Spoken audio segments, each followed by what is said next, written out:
Welcome back to the channel. You are listening to what is left of Sheroy's voice after a full day at the AFTV studios, and this is the One Mic podcast after a 1-0 victory against our local rivals, Tottenham Hotspur, at their stadium.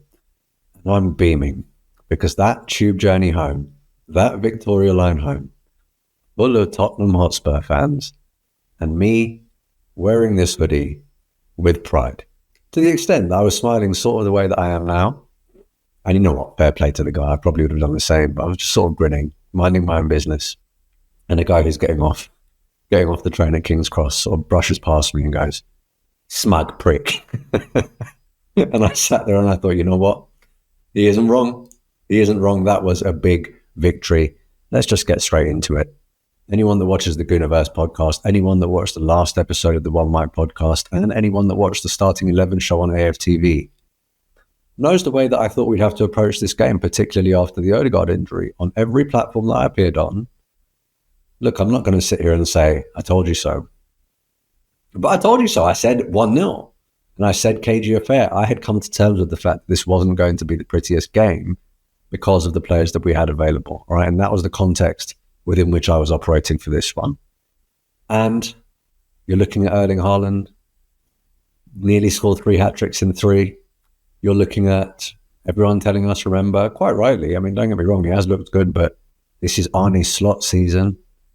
Well, sometimes when you have a new manager, not everything goes according to plan in the first 5 game weeks.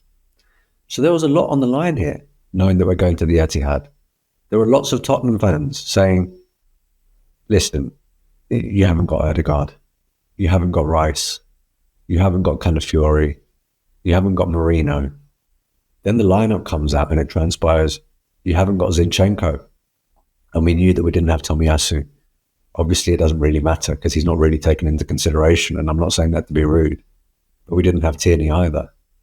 A lot of them thought that this is a fine, opportune moment to smoke Arsenal.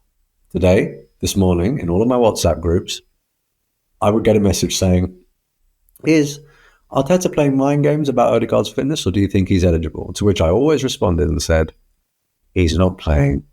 Our manager just likes keeping his cards close to his chest. He's not going to be around, in my opinion, until mid-October. At which point, every single one of those Tottenham fans said, I don't see us losing that one then. Probably a score draw, but I think we can nick it. Well, little did they know that we were going to keep yet another clean sheet away from home. Look, one thing that I will say about the trajectory of this game, and I think this is why Tottenham Hotspur fans are going to be so frustrated. This was exactly how this game was meant to play out. I think we ended the game with possession stats in the 30s, similar to the 3-2 victory there last season. And again, go to the platforms like the Gooniverse podcast where I spoke about this in depth. I felt like we could give Tottenham the ball.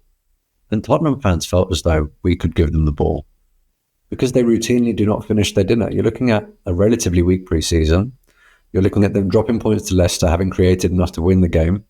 You're looking at them losing to Newcastle, having created enough to win the game. And as I always say, you can never, ever, ever judge a team on how good they are against Everton because we've all seen what those guys are up to. That, taken in conjunction with the fact that we have beaten them at their own ground for the last 2 years running, and we are further along in our process, and our squad is further developed, and our manager has been here a lot longer, all arrows were pointing towards us winning this game for me. And I'm not suggesting that there was never an ounce of me that thought we could get a draw or that they could even beat us. That's always a possibility in a derby. But this, for me, was a should win, and boy, did we win. And boy, did we win. And one of the reasons why this is slightly sweeter for me, I know I was sort of discussing quite amicably the notion of the Tottenham fans thinking they ought to win because of our injuries, but I can't quite forget a lot of those tweets that night that Odegaard got injured from a lot of Tottenham fans, the sort of reposting the video of him crying or reposting the photo of him on crutches and, ultimately making fun and rejoicing at the fact that our skipper was out. So with all due respect, Karma's a bitch. And I feel like we thoroughly got what we deserved, and so did they. Apologies for the haphazard intro. As you can tell, I'm still on cloud 9. I'm going to be showing a lot of teeth during this episode. Let's start with the lineup. Let's start with the lineup. What did I want in the lineup? I had a feeling that he was going to go for the experience in midfield, particularly when it transpired that Calafiori was injured, which meant that ultimately it was going to have to be Timber at left back. So I knew that Jorginho was going to be starting in that midfield. But what I was worried about is if you have Jorginho and Partey there, particularly in possession, if you're looking to hit Tottenham on the break, which is exactly what I thought the game plan would be, I would have wanted someone slightly pacier in front of them. And I'm not talking about Martinelli. I'm not talking about Havertz, who I thought was fantastic. I'll come on to him. And I'm not talking about Saka. I'm talking about the person that's occupying the Odegaard role. And if there's one thing that I felt as though Trossard lacked, and I feel as though Trossard lacks, it is that raw pace in transition. You'll see, I haven't had time to watch the game back in full, but I distinctly remember a lot of moments where Trossard would perhaps have a bit of space to run into, but whoever was a few paces behind him caught up with him. But Trossard's technical ability means that he can drag the ball back and then look for runners. Whereas I did feel as though someone like Ethan in that position, although it would have been a baptism of fire, I completely agree. I felt as though that might have been an opportune moment to start him, but I wasn't upset with the starting 11. I felt as though in that starting 11, you have a lot of experience and a lot of people that know what a North London derby means. And what did we get? We got Jorginho in there alongside Partey. We got Trossard and we got Havertz. Havertz, for me, this game, when I looked at the lineup, I immediately said, it has to be Havertz up top and Trossard behind him. There were elements of interchange there, but I really do think that Havertz today basically had to play as the outball. He was the target man. I can't remember us going long that often in a match, and I'll come on to why I think that happened and ultimately why Arteta says that happened. I'm going to get into analyze the game. I am going to get into analyze the game. This is definitely the least planned episode I've released, but I mean, look, all rules are just out of the window when you beat Tottenham, right? I do want to talk about the significance of this result for a bit. This, in and of itself, as a one-off game, at any given moment in the season, has the ability to alter the complexion of a season, has the ability to alter the mood of a fan base, has the ability to alter the confidence within a squad. It has the ability to ultimately change a narrative in many ways. And having dropped points to Brighton, I don't need to delve into all the various criticisms that many people, including myself at points, have had about the transfer window. And with a little bit of my mind on the Etihad, this was a very, very important game. I know a lot of people were describing it as a must not lose. I did feel as though we had to win this game. And I did feel as though if this didn't go our way, this would certainly be one of the games that we look at, perhaps at Christmas, maybe a bit later at the end of the season and go, we missed a trick there. But thankfully we didn't. But one of the reasons I think this is so significant, I'm 34 years old. When I was very young, we had an Arsenal side that ultimately you could trust so much defensively that you felt as though once they score one, they're not losing. Over the years, that changed to the extent that there were certain games where we could score 4 and drop points. Anyone that remembers that game will remember, right?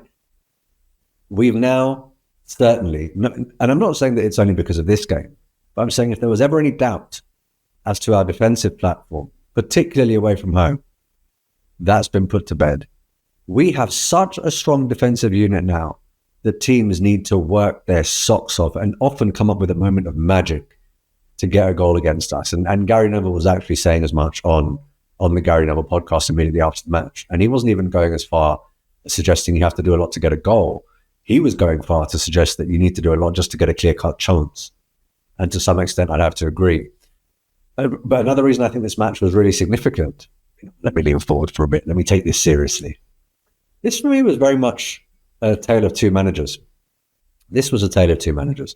One of the reasons I felt as though we had to give them the ball and we had to soak up pressure and we would inevitably try and hit them either on the break or with a set piece or both is because I feel as though no matter what Ange Postecoglou says about adaptability and so forth, he is only going to play one way, particularly at home. I don't think any Premier League manager any Premier League manager should have an armchair fan like me knowing exactly how you're going to set up week in, week out. It was a criticism I had of people like Bielsa, for example. I'm not equating the two, and Bielsa was obviously a fantastic manager in his own right, but there came a point where a lot of the praise that was being heaped upon his team, I was just sort of like, yeah, I get it, but they keep conceding. It's just not pragmatic. It's not practical. Sometimes when you come up against better teams, you just can't do that. You have to find another way. And the reason I say it's a tale of two managers, anyone that hasn't had the chance to watch it, go and watch Arteta's post-match. He says he had prepared for this game. He spent about 5 days watching Tottenham footage. He had everything in order, even though he knew that we may not have one player, but then he knew that we wouldn't have two players in our starting 11. And then he knew that we wouldn't have three players in our starting 11. And he had to tear it all up and start again. And one thing that he did say, and I think what he's saying here is actually, I really wanted to come and play expansive football and play them off the park, but that wasn't the wise choice today. And I completely agree with him. He said, I didn't want to play a game that I think Tottenham wanted us to play and that I think would create undue risk at our end.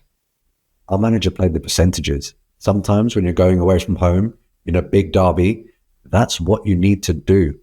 That is what you need to do, particularly when you've got a severely depleted squad, right? I mean, if I want to get from here to the AFTV studio, but my car's broken down, I can't just say, well, I'm not going to go, or I can't keep trying to drive my broken down car. I need to find another way. I'll get the train. I'll get a bus. You need to find another way to get from A to B. And that isn't what Ange Postecoglou is doing. And speaking to Spurs fans and listening to Spurs fans before that game, they all said, if we're going to lose, we can probably tell you how it's going to happen. We'll probably have enough possession to do some damage. We won't create anything clear. If we do, we won't put it away. And we're going to get stung. And that's exactly what happened. And that is exactly what happened. And that's why I think it's significant, because we're not going to have our full strength squad next week against City. And we are going away from home again. And we are going to have to put in a lot of defensive work again. So in some ways, I actually think, although obviously there's a huge gulf in quality, I do think that this was decent preparatory work for that game. There were some standout players. And to be honest with you, I'm going to begin with the birthday boy, the goalkeeper, David Raya, who has been immaculate since the start of the season. He absolutely has. And to any extent that there was ever any conversation as to whether we have kept the best of all the goalkeepers that we have had at Arsenal since Arteta began, I honestly think that he is now very, very quickly putting that to bed this season. He has looked imperious. There were 2 saves in that first half that ultimately keep the game at 0-0 and give Gabriel the opportunity to be the difference maker in the second half. If it wasn't for Raya, that could have been a very, very different game.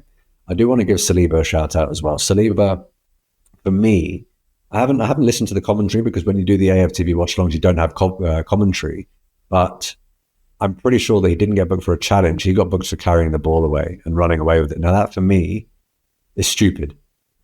I said naive on the watch-along. I think it's stupid now if that's what he got booked for. If he didn't get booked for that, then ignore what I'm saying. You can probably skip the next minute of this video. Having seen what happened to Declan Rice last week, having seen that people are now going to be getting booked for delayed restarts, there's all eyes on you in a North London derby, and it's in the first 20 minutes or whatever it was. You don't want to be operating on a yellow. But if you are operating on a yellow, that is how you do it. He didn't go to ground unnecessarily. He was so measured when he was doing his defensive work. And to the extent that we did try and play out of the press every so often, the composure on the ball, man, the turns that this guy's making, I'm sat there and I'm thinking, there are huge swathes of Premier League players in attacking positions that don't have the confidence and the bravery on the ball that this guy has. He is truly one of those players I think we're going to be talking about for years to come. Timber. That is what I have to describe as one of the highest IQ performances ever. Every time I was watching that, and obviously when you're watching it from a bird's eye view, it's very different from being the defender, right? So it's easy for me to say that watching it. Every time I said or felt as though he had to show someone outside or narrow the angle, whatever it might be, or not go to ground or get tight, he did it. He was so aware of what was around him defensively, and He was brave on the ball going forward. A lot of people said that he was coming in to maybe be a rotational option for Ben White. A lot of people felt as though he was coming in to maybe play backup centre-back to Saliba. A lot of people thought he might be a midfield option. Many people felt as though when it comes to being the left-back, that is his least natural position. I wouldn't have bloody known. I wouldn't have known watching him today. And I actually think his presence there benefited Martinelli a bit. Let's talk about Martinelli. Well, I'm going to talk about Martinelli and Saka, actually, because they probably didn't have as much as they wanted going forward, notwithstanding that Saka still gets post some numbers. He is so efficient. Even if he's not sort of trailblazing, he'll find a way to impact the result of a game. And that is the mark of a great, great player. But what Martinelli and Saka had to do defensively in these games, I mean, I'm getting used to seeing it now. I'm getting used to seeing their work rate defensively against teams where we know that they carry threat is through the roof. You let me know in the comments if I'm being biased, but I honestly don't think there are two wingers that work as hard defensively as those two in the league. I don't think I've ever seen anything like it. It is incredible, absolutely incredible. And you have to do that. Maybe not so much with Brennan Johnson, but certainly when you've got Porro on the overlap. You definitely have to do that when you've got Destiny and Son on the other flank. I mean, Son, whether you like it or not, you're talking about a world-class player there. And Ben White definitely had a tougher time of it than the rest of the back line. But that's because, in my opinion, he was up against the only world-class player that Tottenham have in their front line. Martinelli, that was me praising his defensive work. This might divide opinion. He didn't show me anything in this game that I didn't already know about him. He showed fantastic attacking intent. He showed me that he can definitely be a nuisance. He showed me that when he gets in behind, he can dart towards goal. There was the obvious moment where he takes the shot that doesn't, it ultimately doesn't go in, and there's a lot of people saying that he should have squared it to Saka. I have looked at another angle, sort of behind Saka's run, or adjacent to it, and the defender does look like he might be getting there. Right? So maybe that would have been equally as frustrating, and if he had passed it, we would have all been saying, why didn't you shoot? I think you need to be putting those away. There were quite a few moments where he strayed offside unnecessarily, and there were quite a few moments where ultimately he ran into traffic and took one too many touches. We need to remedy that. We need to remedy that because he's just got the raw materials where he could be a problem. And we have seen him bury some immaculate finishes and make decent decisions in the final third in years gone by. Mikel Arteta, you have to do everything you can to get this man to rediscover his form. Absolutely. But all in all, I'm not really looking at too many of our attacking players for the positives because this for me was a defensive masterclass. One area that I thought we struggled, even with the defense to an extent, was playing out of the back. And I think that there were a couple of moments where we tried to play out of their press and we got ourselves into a bit of trouble. I can think of notably Ben White trying to get the ball into Thomas Partey, gets intercepted, but luckily we have Saliba there to recover and Solanke doesn't quite do what he needs to do. There were a few moments like that where I thought we were putting ourselves under such undue pressure playing out from the back that ultimately David Raya, I think it may have been on instruction, unless David Raya made the decision for himself.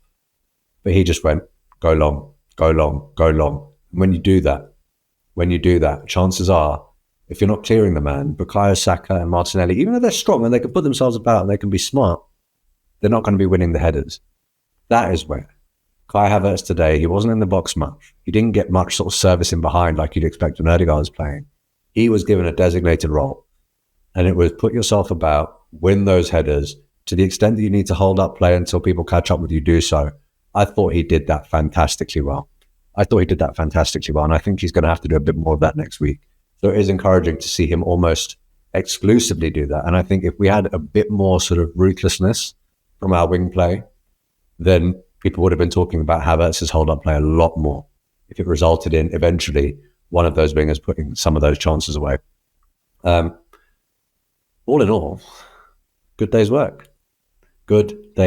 But it wouldn't be balanced. If I didn't touch on certain things that we could improve on. I was watching a bit of the Big Six watch along on my way back. And one thing that Big Steve said, quite rightly actually, when he was asked about the significance of this result, he said, look, good result.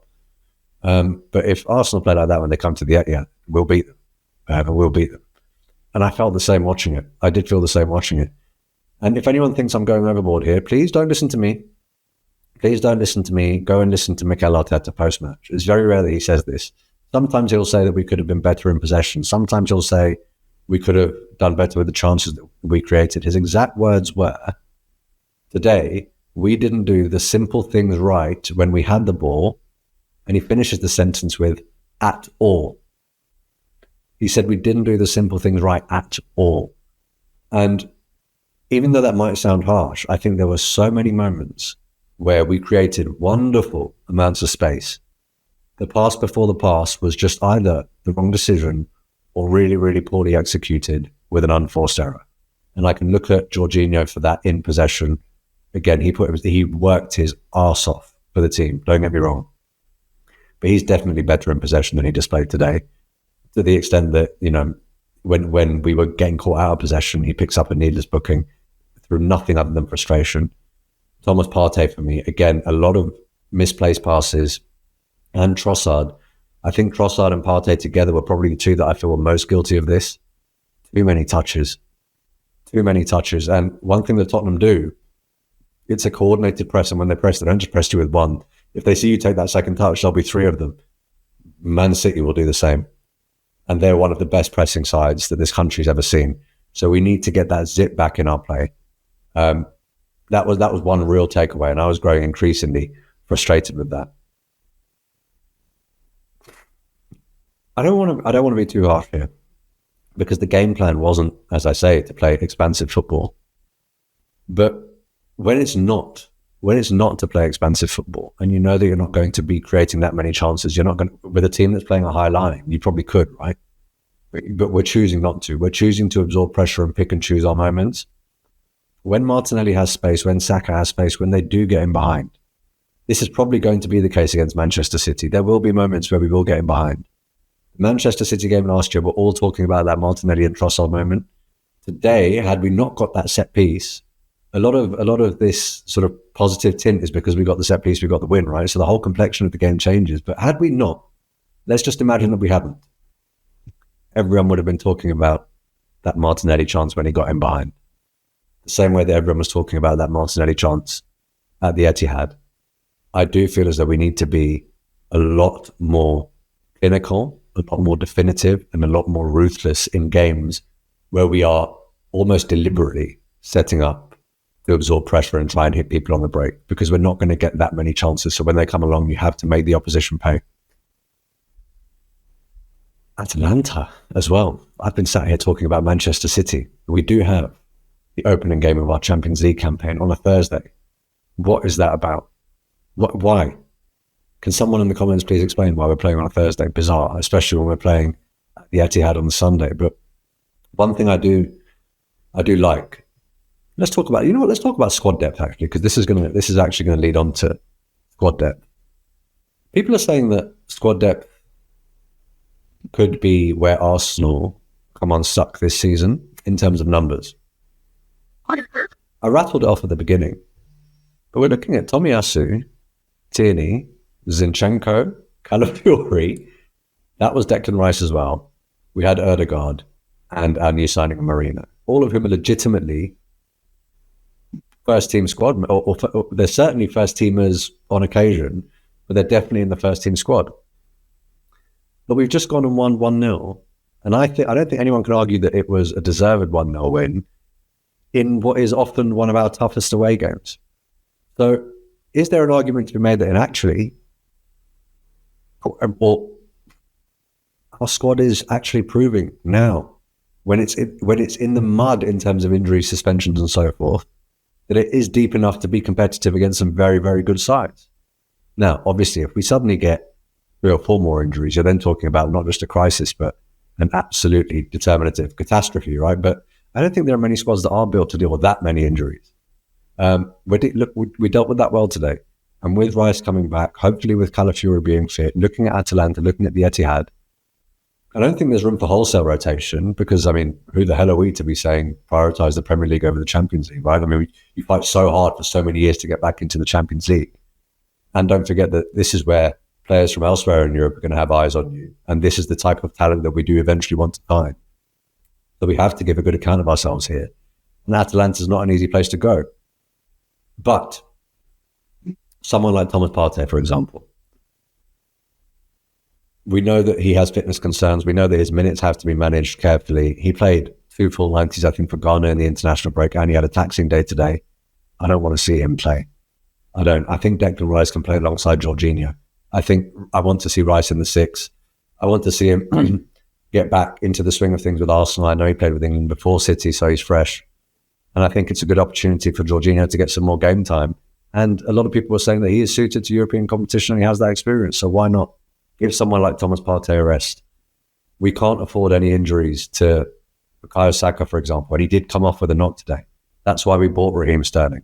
I would still start with Martinelli on the left because I think that boy has to play himself into form and I want to see him there. But maybe you do play Raheem Sterling on the right-hand side and give Saka a little break. And that, for me, isn't turning your nose up at the Champions League. That is using your squad in a very, very taxing, strenuous week. That is something that I think we need to do. We can't keep seeing it as this is a player getting dropped. No, this is squad rotation and good squad rotation. The same way that Manchester City sometimes don't play with Grealish, sometimes don't play with Doku, sometimes don't play with Foden. People aren't getting dropped, man. They're just using their squad. We have one. We need to use it. Again, Gabriel Jesus came on today with some braids, might I add, which was very strange. Although it suited him. Is it a game for him? He's got a fantastic Champions League record. His record in the Champions League is far better than I think it is in the Premier League, in all honesty. And if I'm looking at a front three of Martinelli, Jesus, Sterling, with Jorginho and Rice behind them, sounds pretty good to me. And you can keep your slightly more trusted players like Bukayo Saka, Kai Havertz. You can keep them on the bench so that if you do need to turn the game around for one reason or another, you have that ammunition there. Some people might disagree and say, no, let them try and get the job done and then change it. If this was a knockout game or a must-win game, I would agree. But I think in a game like this, that sort of team is perfectly capable of winning. And I don't want to take any undue risks because of what is waiting for us next Sunday. But look, when we dropped points against Brighton, obituaries were being written. Funeral invitations were being sent out. Rival fans were salivating at the thought of us dropping points here, losing here, having dropped points to Brighton with the Etihad next week. But now, the table looks slightly different. Now we go to the Etihad knowing that a win against Manchester City, we leapfrog them. Now we go there knowing that a draw, we've come out of this incredibly difficult first 5 games with what I would describe as nothing other than extenuating circumstances. With a draw there, we've come out unscathed. You live to fight another day with teams like Villa, with teams like Tottenham, with teams like City coming to the Emirates in the second half of the season. But I honestly feel as though this is a must not lose at the Etihad. I feel as though this is a must not lose. It's a traditional 6-pointer. I know that even if we lose, it's not done. But one of the reasons why I had a lot of belief last year, and I believe that we would win the league last year, is when City came to the Emirates, we beat them. They didn't score. When we went to the Etihad, we took a point. They didn't score. The year before, a lot of people were saying, well, you don't deserve to win the league because you didn't beat Manchester City. They beat you twice and they knocked you out of the FA Cup. Last season, one of the reasons why I had a lot of belief is because Manchester City didn't beat us. I do think it has a massive knock-on effect for belief, particularly if they're going into that game and looking at 5-5 with us then having lost one and drawn one. You don't want to give them a lead because they get better as the season goes on. One thing that today has shown me is no matter what happens with our squad, no matter what adversity is thrown at us, no matter how attacking a lineup is put out against us, this team is going to fight tooth and nail to ensure that even if we don't win, we are not going to lose. And we are now such a multifaceted team that even if we aren't playing expansive football, even if we aren't playing possession-based football, we do carry threat on the counter-attack. And that is further accentuated by the signing of Raheem Sterling. And even if our counter-attacking prowess doesn't look like it's apparent, we carry threat on set pieces. And Manchester City this year, obviously, they have a player that's outscored, I think, every team in the Premier League. This team is no joke. But one thing I will say Brentford did score against them and could have scored more than one. Ipswich did score against them and could have scored more than one. And I could say the same about West Ham. The issue is none of those teams had the defensive nous or ultimately just didn't want to suffer defensively the way that we have against them, the way that we did today, and the way that I firmly believe we will next week.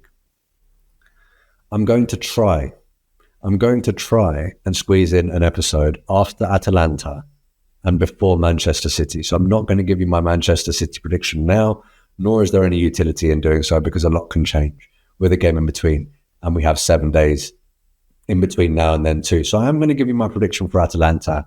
I think we do have a rotated 11. Perhaps we struggle with the atmosphere. I think we win that 1-2-1. I think we concede because, look, one thing about that place, it's, from what I've seen, I don't pretend to watch them week in, week out, but that atmosphere, it looks like a bloody cauldron.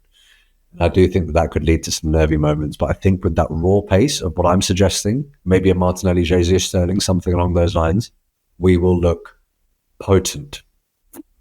Which brings me on to the last segment of the show. I keep calling it my favorite segment of the show. It's wrong answers only. Last week's question was, what will Casemiro be doing in 2026? And if you're wondering why I asked that question, it was immediately after the Liverpool game. So I thought it was apt. This one was cold.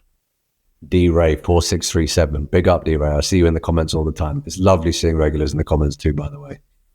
Casemiro is probably going to be a professional photographer, as all he ever seems to do when anyone questions if he can still play at the top level is take pictures of the trophies that he won years ago. Yeah, bro, him and his wife. I thought that was somewhat embarrassing, but this week's winner, this one just made me crease. What will Casemiro be doing in 2026? At Thiam8219, he's going to be the repairman for the Manchester United Stadium roof. That is this week's winner. This has to be a Tottenham question. It has to be a Tottenham question, doesn't it? Yeah, I can see you nodding. Big Ange, Postecoglou, Sky Sports, post-match, getting very antsy when he's probed as to whether they're going to win a trophy this year. And eventually, I think he just snaps and he says, I always win in my second year. And the reporter asks him, but do you think that with this group of players, you're going to be able to get it over the line? And he says, I wouldn't have said it if I didn't believe it. I always win in my second year. So that leads me onto this week's question. I'm not going to say what will Tottenham be winning. I've chosen my words carefully here because that's not what Ange said. My question is, what is Ange Postecoglou going to win this year? Wrong answers only. Before I go, this channel has already somehow hit over 3,500 subscribers. I cannot thank you enough. You will see from the fact that I respond to every single comment that I mean it when I say I love the engagement. And I do love interacting with the people that support me. Thank you, thank you, thank you. We are on the road to 5K. If anyone is watching and they haven't subscribed, it would mean the world if you could. Man's just a little startup. Every little helps, as they say. The One Mic Podcast after a 1-0. Until next week.